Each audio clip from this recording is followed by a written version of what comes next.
लोगों को क्या क्या और पढ़ना है। स्टडी मतलब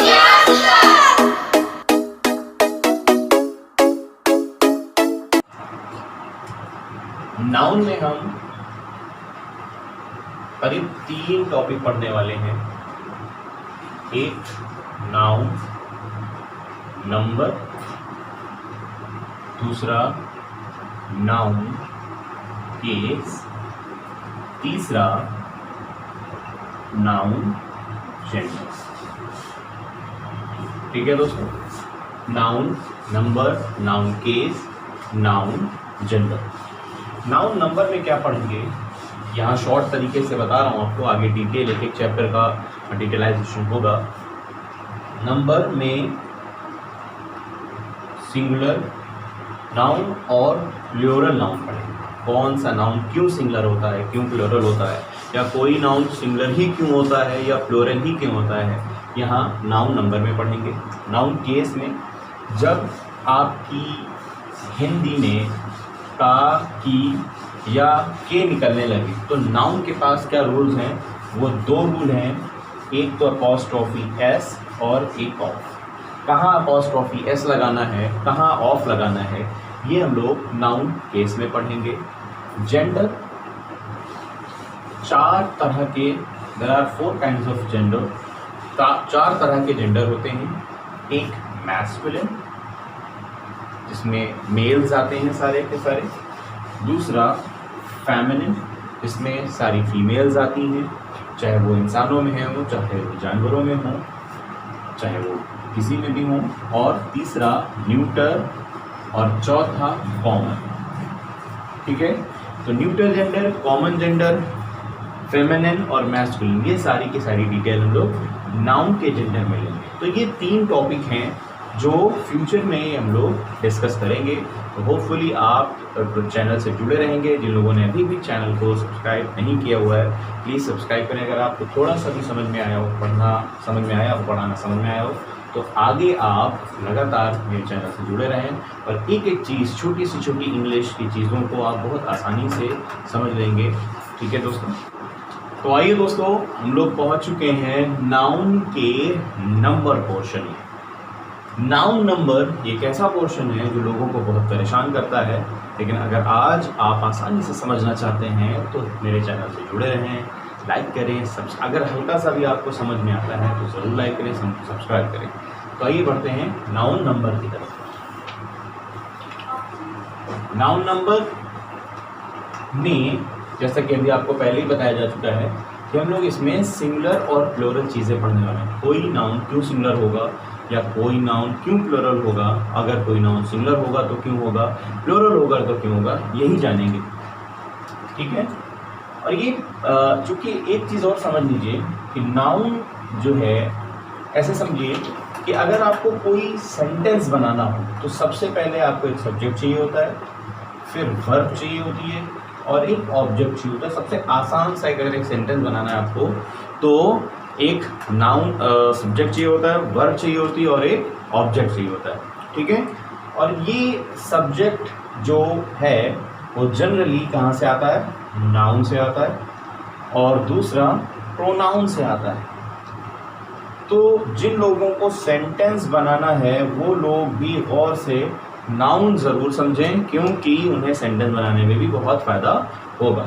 ओके दोस्तों, तो जब हमारा सब्जेक्ट नाउन होगा तो इसका मतलब है सब्जेक्ट 2 तरह के होते हैं, एक सिंगुलर और एक प्लूरल। तो वर्ब भी सिंगुलर और प्लूरल हो जाएगी। तो ये आपको डबल जिम्मेदारी से सीखना है। आइए दोस्तों बढ़ते हैं आगे। तो पहला रूल, बड़ा फेमस रूल, इंपॉर्टेंट रूल है पोएट्री का। ठीक है, तो समझिए, पोएट्री होता है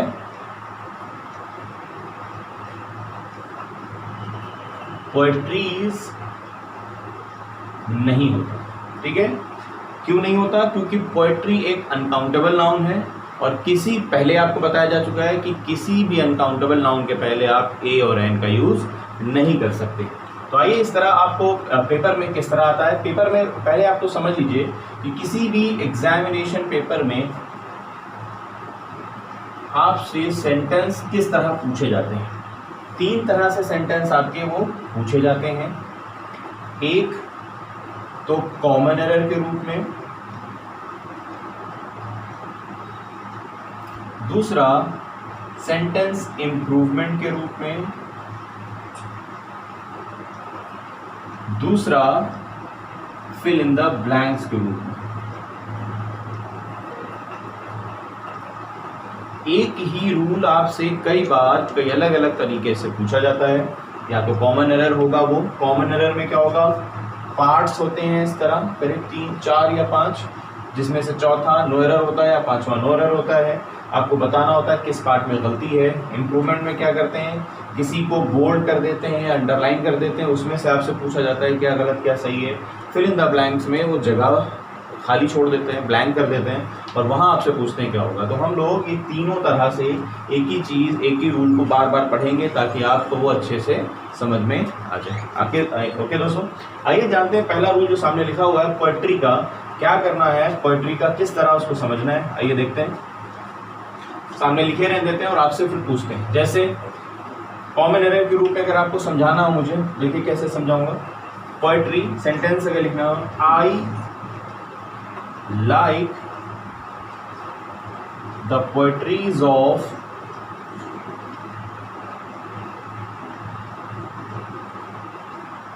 Mr. Shakespeare।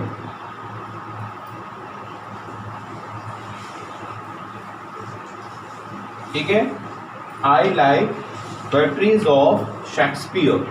तो ये पूछा जाएगा आपसे सेंटेंस सही है या गलत पार्ट वाइज। तो पहला पार्ट, दूसरा पार्ट, तीसरा पार्ट और चौथा नो एरर। 4 बबल होते हैं आपके एग्जामिनेशन सेंटर में जो आपको आंसर शीट मिलती है। उसमें आपको बताना होता है ये सेंटेंस सही है या गलत। चूंकि मैंने आपको बताया है कि पोएट्रीज नहीं होता, क्या पोएट्रीज ये नहीं होता, तो आपको क्या करना है, कहाँ पर पोएट्रीज लिखा हुआ है, ए पार्ट, बी पार्ट, ये सी पार्ट और ये डी पार्ट। तो कहाँ गलती है, पोएट्रीज नहीं होता है, यहाँ सिर्फ पोएट्री होगा, ये रॉन्ग पोर्शन है। तो बी पार्ट को आप क्या कर देंगे, ऐसे सर्किल कर देंगे या बबल को भर देंगे। इस तरह गलत हो गया। कॉमन एरर इस तरह पूछी जाएगी आपसे। आइए बात करते हैं इम्प्रूवमेंट की। तो किस तरह यही रूल या कोई आने वाला रूल किस तरह इम्प्रूवमेंट में होगा। तो देखिए जैसे सेंटेंस हो, आई हैव read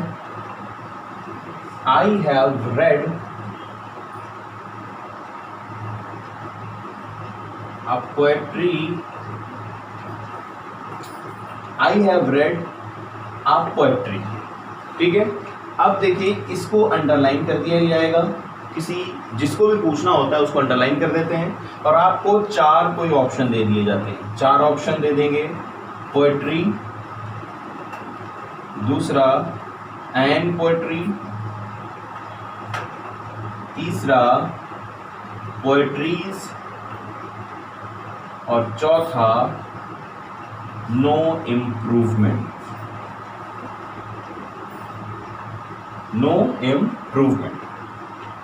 आपसे पूछा जाएगा, एक रूल समझ लीजिए, आगे इस तरह नहीं होगा। सिर्फ आपको जो है समझना होगा कि कोई रूल किस तरह पूछा जा सकता है, ठीक है, ताकि वीडियो ज़्यादा लंबा ना हो, आपको चीज़ें अच्छी तरह समझ में आ जाएं। यही सेम रूल देखिए मैं किस तरह आगे बढ़ा रहा हूँ। जैसे यहाँ लिखा हुआ है कि I have read a poetry, तो आपसे पूछा गया आप पोएट्री जो लिखा हुआ है वो सही लिखा हुआ है या गलत। तो चूंकि रूल ये कहता है कि पोएट्री एक अनकाउंटेबल नाउन है। पोएट्री क्या है, ये एक अनकाउंटेबल नाउन है। क्या है, अनकाउंटेबल नाउन। और पहले के वीडियो में आप अच्छे से समझ चुके हैं कि किसी भी अनकाउंटेबल नाउन के पहले आप ए या एन का यूज नहीं कर सकते। ए एन का यूज आप नहीं कर सकते। तो यहाँ ए लगा हुआ है तो गलत हो गया। जब गलत हो गया तो चौथा पोर्शन आप नहीं कर सकते, नो इम्प्रूवमेंट नहीं कर सकते। तो अब सवाल है क्या करें, पोएट्रीज कर सकते हैं क्या, नहीं, पोएट्रीज भी नहीं कर सकते। एन लगा सकते हैं क्या, नहीं, एन भी नहीं लगा सकते। तो आंसर क्या हो जाएगा, पहला। 4 बबल इसमें भी होंगे, तो आप कौन सा बबल भरेंगे, पहला। समझ गए। आइए फिल इन द ब्लैंक्स में आपको किस तरह के सेंटेंसेस का सामना करना है या मिलेंगे आपको। देखिए जैसे आई, ये सब्जेक्ट बदल लेते हैं, we are reading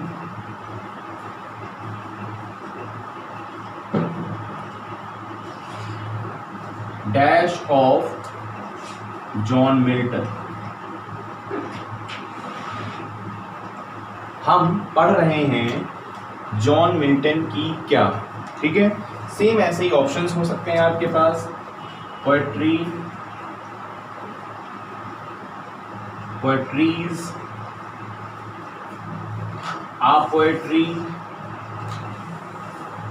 या एन पोएट्री। तो आपको बताना है कि कौन सा सही होगा। तो जैसा कि अभी आप समझ गए, तो आंसर क्या होगा इसमें, पहला पोर्शन। इसमें भी पहला आप आंसर कर देंगे, समझ गए। इस तरह हम लोग आने वाले जितने भी नाउन नंबर के या पूरे नाउन के रूल होंगे उसको एरर, इम्प्रूवमेंट और ब्लैंक के रूप में आपको जो ज़रूर समझाऊंगा। उम्मीद है आपको इस चीज़ समझ में आई होगी और आगे के रूल आप इसी तरह ध्यान समझेंगे। तो किसी भी पेपर में 3 तरह से ये पूछा जाता है। अगर कोई पेपर 50 नंबर का है तो उसमें इसका हिस्सा करीब 30 नंबर का हिस्सा होता है। ठीक है दोस्तों, 30 नंबर का कॉमन एरर या इम्प्रूवमेंट या फिल इन द ब्लैंक्स होगा। तो इस तरह ये ग्रामर पार्ट का पूरा एक मजबूत पोर्शन है जिसको अगर आप पढ़ते हैं तो ये सब आसानी से कर लेंगे। और मज़े की बात ये, इंटरेस्टिंग बात ये है कि एक ही रूल आपसे 3 तरह से पूछा जाता है। इसका मतलब अगर एक रूल आपने अच्छे से पढ़ा तो आपको दोबारा इम्प्रूवमेंट या फिल इन द ब्लैंक के लिए अलग से पढ़ने की कोई ज़रूरत नहीं पड़ेगी। ओके दोस्तों, चलिए आगे बढ़ते हैं नाउन नंबर में। अभी हम लोग पढ़ेंगे, अगर नाउन हो और उसके बाद कोई प्रीपोजिशन हो और उसके बाद यही नाउन सेम नाउन हो तो एक रूल बनता है, बड़ा इंपॉर्टेंट रूल ये भी है भाई, बहुत आता है एग्जाम में, बहुत ध्यान से समझिएगा। ठीक है, तो क्या करें, रूल को हम कैसे डिज़ाइन करें। तो याद रखिएगा वो नाउन आपके सिंगुलर नाउन होंगे। वो नाउन कैसा होगा, वो नाउन आपका सिंगुलर नाउन होगा। मतलब साफ है कि अगर कोई नाउन, 2 नाउन के बीच में प्रीपोजिशन आती है तो ये दोनों नाउन कैसे हो जाएंगे, सिंगुलर हो जाएंगे। अगर ये सब्जेक्ट बना आपका सिंगुलर तो जनरली वर्ब भी कैसी होगी, सिंगुलर ही होगी। आइए इसके एग्जांपल देखते हैं पेपर में कैसे आते हैं आपके यहाँ।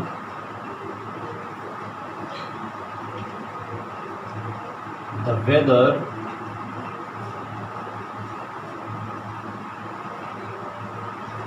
is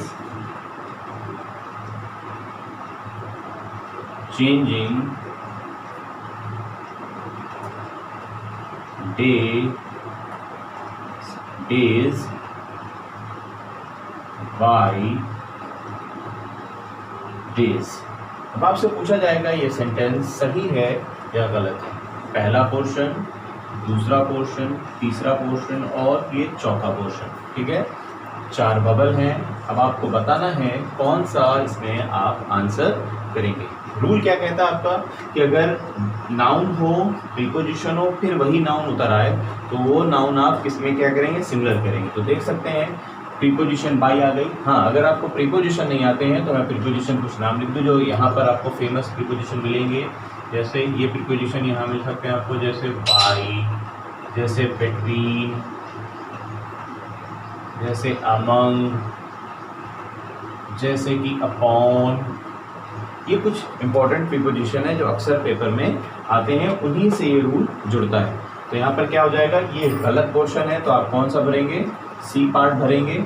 ठीक है, ये सी पार्ट, ये बी पार्ट, ये ए पार्ट और ये डी पार्ट। तो यहाँ पर क्या हो जाएगा, सी पार्ट गलत है। पूछा जाए क्या गलत है तो डेज बाई डेज नहीं होगा, यहाँ क्या होगा आंसर, डे बाई डे ही होगा। समझ गया दोस्तों। ओके, आइए तरफ बढ़ते हैं हम लोग। बड़ा इंपॉर्टेंट ये भी रूल है, बहुत अक्सर पेपर में आता है।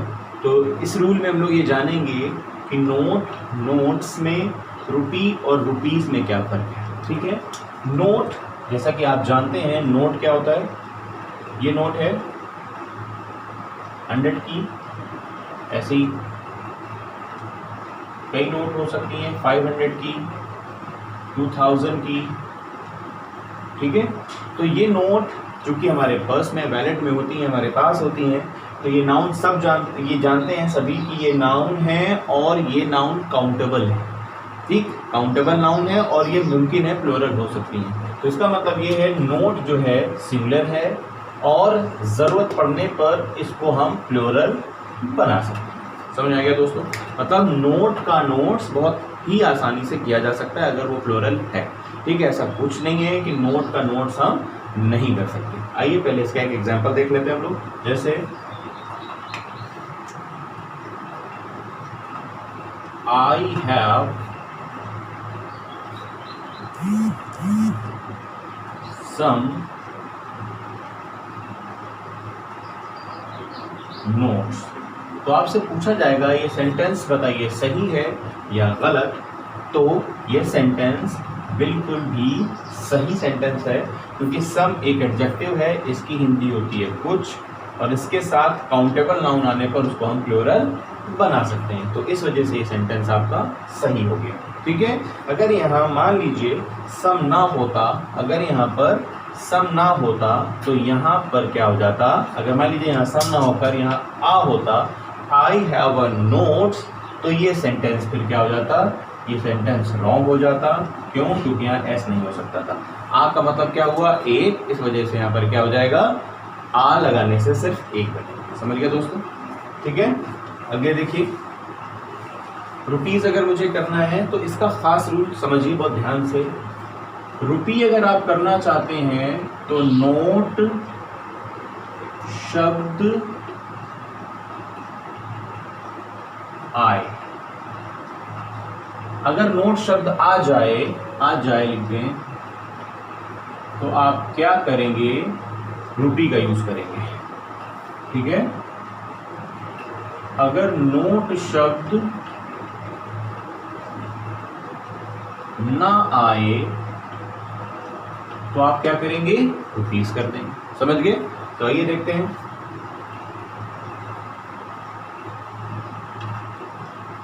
आई हैव 5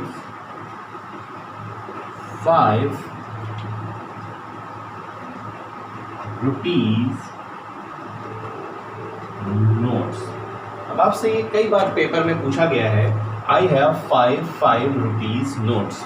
बताइए ये सेंटेंस सही है या गलत है, ठीक है। मैंने आपको पहले ही समझा दिया है, उम्मीद है आप ये कर लेंगे। तो अगर आप, मैं जैसे पढ़ाता हूँ, आपको करना ये चाहिए कि वीडियो पॉज कर लिया करें, खुद किया करें, फिर मुझसे मिलाया करें, देखें कि आप तक मेरा पढ़ाया हुआ रूल पहुँच रहा है कि नहीं, आप समझ रहे हैं कि नहीं, कर पा रहे हैं या नहीं। अगर कहीं नहीं है, कुछ कमियाँ हैं, तो कमेंट बॉक्स में ज़रूर बताएं। मैं पूरी कोशिश करूँगा आपकी किसी भी प्रॉब्लम को सॉल्व करने की, ठीक है दोस्तों। जैसे लिखा हुआ आई हैव 5 रुपीज़ नोट, तो सबसे पहले हमको 2 रूल सामना करना है, एक है नोट का और एक है रुपीज़ का, ठीक है। जैसे कि आपको पहले बताया गया था कि नोट्स जो है वो प्लूरल बनाया जा सकता है, ये काउंटेबल होता है, ठीक है। हाँ, बस शर्त इतनी है, इसके साथ कोई एडजेक्टिव ऐसा आया जो प्लूरल बना दे उसको। तो यहाँ पर हम देख सकते हैं कि 5 रुपीज़ आ रहा है। उससे पहले एक चीज़ और देखिए, यहाँ पर हमने 5 लिख दिया, धोखे से या गलती से नहीं लिखा है, जानबूझ कर लिखा गया है। इसकी हिंदी क्या है, आई हैव, मेरे पास हैं 5 रुपए के नोट। मेरे पास 5 रुपए के नोट हैं, मतलब ये कहना चाह रहा है मेरे पास 5 रुपए के नोट है। इसके पास कोई 5 रुपए के 5 नोट है, तो टोटल कितने हो गए, इसके पास 25 रुपए हो गए। कितने रुपए हो गए, 25। का मतलब है ये काउंटिंग पोजीशन में 5 हैं तो गिन लोगे, तो नोट्स तो होगा, इसमें कोई शक नहीं है, नोट्स तो होकर रहेगा, क्योंकि 5 रुपए के 5 नोट है। समझ में आ रही है बात? तो ये तो गलत नहीं है। अब साबित करना है हमको क्या रुपीज़ रहेगा या नहीं। तो रुपीज़ के लिए क्या लिखा हुआ है, नोट शब्द ना आए, मतलब नोट शब्द ना आए। नोट शब्द अगर आ गया तो आप रुपी करेंगे, अगर नहीं आया तो क्या करेंगे, रुपीज़ कर देंगे। तो यहाँ पर ये गलत है, हमको क्या करना होगा, आ चुका है तो रुपी करना होगा, इसलिए यहाँ से एस को हटाना होगा। सेंटेंस हमारा रॉन्ग हो चुका है। समझ गए? क्यों? क्योंकि नोट्स तो होगा, लेकिन रुपीज़ में से एस नहीं होगा, क्योंकि ये रॉन्ग है, क्योंकि नोट्स शब्द आ गया है या नोट आ गया, नोट आने पर आप ऐसा नहीं कर सकते। समझ गए? और ये 5 बिल्कुल सही लिखा हुआ है, इसमें कोई गलती नहीं। 5 का मतलब मेरे पास 5 हैं। क्या 5 हैं? 5 रुपए के नोट्स। होपफुली आपको ये समझ में आया होगा। नहीं आया तो जल्दी से एक बार दोबारा समझ लीजिए। मैं आपको ये समझाना चाह रहा था कि नोट और नोट्स में डिफरेंस क्या होता है। नोट सिंगुलर काउंटेबल होता है और नोट्स प्लूरल काउंटेबल होता है। ठीक है, सिंगुलर बनाना चाहोगे तो नोट रह जाएगा, अगर प्लूरल बनाना चाहते हैं तो नोट्स हो जाएगा। रुपी रुपीस में क्या डिफरेंस है, नोट शब्द अगर आ गया तो आप रुपी रखेंगे, नोट शब्द नहीं आया तो आप रुपीस रखेंगे। ठीक है, जैसे यहाँ पे एक सेंटेंस है I have a notes, wrong हो गया क्योंकि सिंगुलर काउंटेबल के साथ ए लगाते हैं ना कि प्लूरल काउंटेबल के साथ। तो यहाँ पर एस नहीं होगा, तब जाकर ये सही होगा, या तो ए हटाना पड़ेगा आपको। अगला आई हैव 5 रुपीज़ नोट्स, तो यहाँ पर 5 हमने जानबूझ कर लिखा हुआ है, ऐसा कुछ नहीं है कि गलत लिखा हुआ है। मीनिंग आ रहा है मेरे पास 5 रुपए के नोट हैं, 5 रुपए के नोट हुए 25। तो यहाँ पर आपको सबसे पहले चेक करना है क्या रुपीज़ रहेगा, बिल्कुल नहीं रहेगा क्योंकि नोट शब्द आ गया है, ऐसा कहेगा। दूसरा, क्या नोट्स रहेगा, तो बिल्कुल रहेगा क्योंकि 5 लिख कर आ रहा है। ओके दोस्तों, होपफुली बड़ा इंपॉर्टेंट रूल है, आपको ज़रूर समझ में आया होगा। अगर लगता है 1-2 एग्जाम्पल और चाहिए तो कमेंट बॉक्स में ज़रूर बताएं।